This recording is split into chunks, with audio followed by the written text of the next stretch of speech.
Hey everyone, I'm Rachel. Welcome back to another sculpt tutorial. Today we're going to be making a super easy, beginner-friendly trinket dish using our Sculpd air dry clay. If you like this, please don't forget to like and subscribe, and let's get into it. So here's everything you're going to need. These tools come in the Sculpd kit. I've got some mortar and some stamps for decoration. The first step is just rolling out our clay, big enough for our trinket dish.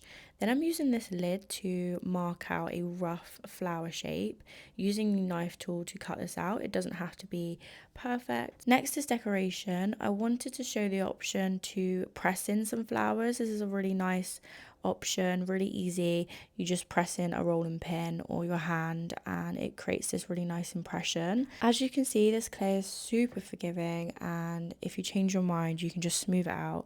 I decided to go with the stamps to personalize mine. I did make a small mistake, but I added a little bit of clay and smoothed it out and it was completely fine. Next step is rolling out a coil, scoring out both sides with this pin tool, and adding a little bit of water as our slip. This is going to act as a sort of glue so it's properly stuck together. Pressing that coil in and using this modeling tool to blend the two together. The next stage is going to be smoothing it all out. I really like to take my time with this, using a sponge, a paintbrush for the more difficult to reach areas, and your fingers. Okay, so it's the next day. My trinket dish is finally ready for painting, and I'm gonna do an orange and pink. This is from the Sculpd floral paint set. I decided to add some white paint to my orange to have a more pastel vibe.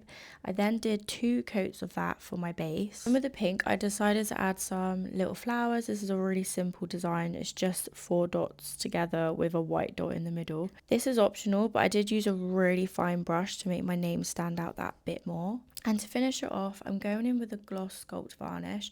This protects the paint but also gives it that amazing shine. And there we go, all ready for our trinkets. If you give this one a go, please tag us. We'd love to see your creation. You can find our sculpt kits linked below with everything you need to get started.